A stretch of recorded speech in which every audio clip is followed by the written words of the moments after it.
Assalamualaikum warahmatullahi wabarakatuh. Alhamdulillahirabbil alamin. Puji syukur kehadirat Allah Subhanahu wa taala. Pada kesempatan ini kita dipertemukan. Mudah-mudahan kalian semua dalam keadaan sehat walafiat di masa pandemi Covid ini. MPLS tahun ini kita lakukan secara daring karena tidak diperizinkan oleh pihak pemerintah untuk bertatap muka. Nah, pada kesempatan hari ini saya akan menyampaikan tentang bursa kerja khusus, dan pada kesempatan tahun ini saya masih dipercaya sebagai Ketua BKK di SMK Muhammadiyah Salatiga. BKK di sini adalah sebuah lembaga yang dibentuk di sekolah menengah kejuruan baik negeri maupun swasta, yang mana tugasnya atau fungsinya adalah sebagai pelaksana memberi pelayanan dan informasi lowongan kerja, melaksanakan pemasaran, penyaluran, dan penempatan tenaga kerja, yang mana BKK ini bekerja sama atau mitra kerja dari Dinas Tenaga Kerja dan Transmigrasi. Tujuannya, nah di sini sebagai wadah dalam pertemukan tamatan dengan pencari kerja atau perusahaan. Yang kedua, memberi layanan kepada tamatan. Yang ketiga, sebagai wadah dalam pelatihan bagi tamatan. Yang keempat, yaitu sebagai wadah untuk menanamkan jiwa wirausaha bagi tamatan. Ya, itu tujuannya. Terus jenis-jenis lapangan kerja ini bisa kita lihat dari sini: bidang pertanian, peternakan, ada bidang pertambangan, pengolahan logam, bidang industri pengolahan, perlistrikan, gas dan air, ada bidang bangunan dan jalan, angkutan dan komunikasi, bidang perdagangan, keuangan, jasa, bidang pendidikan, kebudayaan, agama, bidang kesehatan, ketatausahaan, kemasyarakatan, dan juga bidang industri manufaktur. Nah, ini sesuai dengan peminatan masing-masing untuk melamar suatu pekerjaan, disesuaikan dengan bidang kompetensi yang kita miliki. Ya. Kita lanjut. Nah, di sini terus kompetensi lulusan SMK yang dibutuhkan perusahaan ini apa saja? Ya, kita harus bisa memahami. Ya. Nah, kompetensi merupakan satu kehandalan penguasaan perpaduan pengetahuan, keterampilan, dan attitude. Level kompetensinya apa? Jenis kompetensinya bagaimana? Ya. Terus kompetensi yang harus dimiliki calon tenaga kerja apa saja? Di sini mulai attitude. Ada personal karakteristik, ya. Ada juga skill, ada knowledge, ada behavior. Nah, attitude ini di sini adalah sikap daripada seseorang. Personal karakter, yaitu karakter daripada orangnya itu bagaimana. Terus skill atau keterampilan yang dimiliki. Knowledge ini pengetahuan, bisa diperoleh pada saat tatap muka maupun membaca buku, cari di internet, ini banyak sekali. Terus behavior, ya. Nah, di sini perilaku. Nah, dari kelima inilah yang dinamakan dengan kompetensi. Nah, terus pengelompokan kompetensi. Nah, ada kompetensi dasar atau behavior, ada kompetensi profesional, ada juga kompetensi fungsional. Nanti bisa dibaca karena kita waktunya cuman sedikit sekali. Nanti di saat tatap muka saya akan menyampaikan yang lebih detail. Contoh standar kompetensi untuk berbagai posisi. Nah, kita lihat di sini. Ada communication skill, leadership skill, thinking skill, maintenance management, medicine, computer literacy, English literacy. Lah, tentu saja di sini pada posisi bekerja apa? Sebagai plan manager, kabak plan group leader, blaster, mekanik, atau operator. Dia harus mempunyai syarat-syarat tertentu pada poin yang harus dimiliki, ya, sehingga tidak bisa semuanya akan mulai sama, enggak. Contoh PM, plan manager dengan operator ini jauh berbeda, ya. Nah, terus proses rekrutmen atau selection proses ini bagaimana, ya? Kita lihat di sini. Mulai dari sortir surat lamaran, Kalau dia lolos, maka lanjut yang berikutnya, yaitu psikotes atau tes psikologi. Kalau lolos lagi, dia masuk di wawancara umum. Biasanya dia berhadapan dengan seorang psikolog. Dia lolos lagi, maka wawancara user. Ya.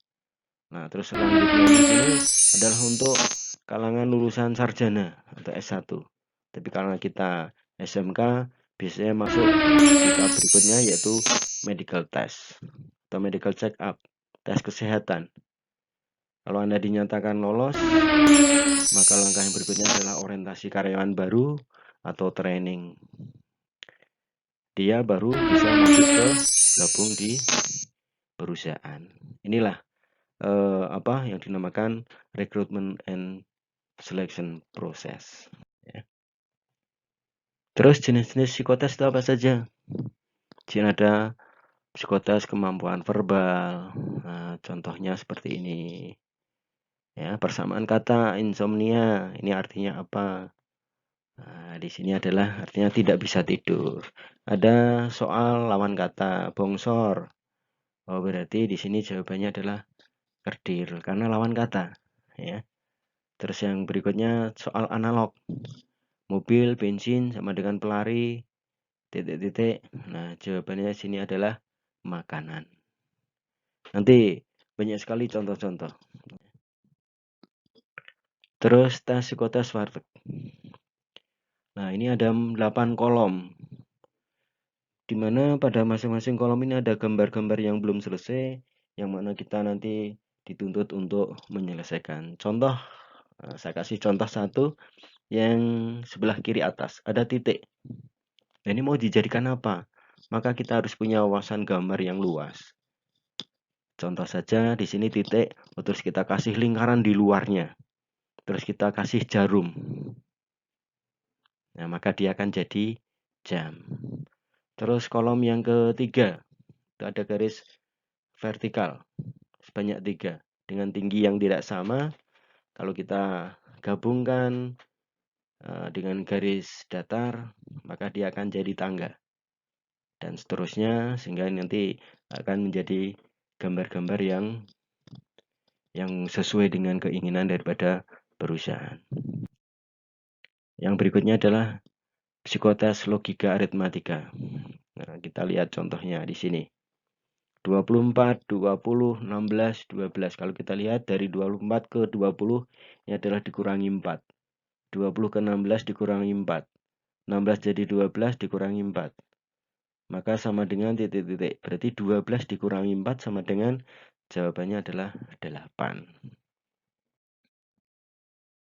Nah, ini logika deret gambar. Kalau kita lihat gambarnya, nah, ini membutuhkan suatu pemahaman dan ketelitian yang bagus. Karena ini perubahan-perubahan gambar. Ya. Ada juga tes hafalan kata. Kita lihat di sini. Kata yang berawalan huruf A termasuk dalam kategori perkakas, burung, kesenian, binatang. Nah, maka jawabannya adalah kesenian. Ya. Karena apa? Karena A sama dengan arca yang termasuk dalam kesenian. Psikotes menggambar manusia. Kita lihat gambarnya di sini. Nah, seorang gambar manusia utuh. Dia berprofesi sebagai engineer yang sedang memberi penjelasan tentang proyek pada ownernya. Nah, umurnya kira-kira dia adalah 30 tahun. Nah, dia siapa? Oh, misalkan yang menggambar sendiri. Mempunyai sifat positif, ambisius, rasional, realistis. Tapi juga harus mencantumkan juga sebagai penggambar, yaitu sifat negatifnya. Di situ ambigu, naif, perfeksionis. Nah, di sini dituntut kita untuk berlatih menggambar. Tanpa latihan, saya kira tidak akan bisa menggambar sebagus ini. Nah, terus psikotes Pauli. Nah, di sini ada barisan angka-angka. Di sini tergantung daripada instruksi daripada tester. Mengerjakannya bisa dari atas ke bawah atau dari bawah ke atas. Cukup kalian menambahkan angka-angka dengan menuliskan satuannya atau angka di belakangnya. Contoh yang dari atas ke bawah, 6 tambah 5 sama dengan 11. Cukup Anda tulis 1. 5 tambah 3 sama dengan 8. Kalau yang dari bawah, misalkan 5 tambah 2 sama dengan 7. 2 tambah 8 sama dengan 10. Cukup kita tulis 0. Dan seterusnya, maka di sini tester akan memberi instruksi. Mulai, Anda kerjakan. Digedok, pindah ke sebelah kanan.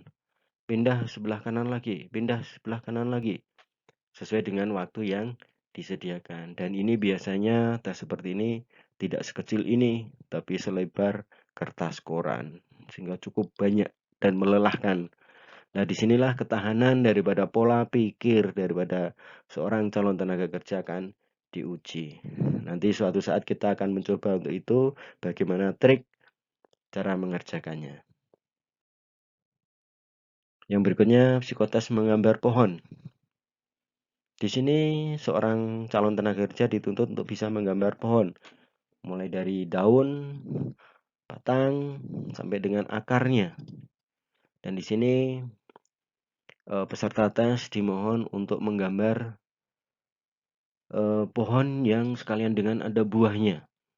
Dan tidak boleh menggambar pohon kelapa, pisang, bambu.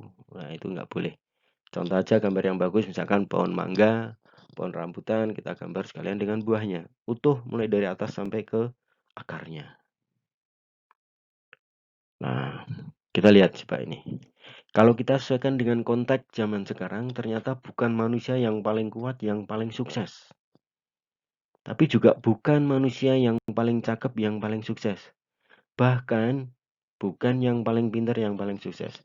Ternyata yang paling sukses adalah yang paling mampu bertahan menyesuaikan diri dengan perubahan.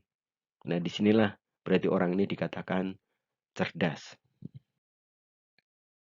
Nah, terus perubahan itu mulai dari mana?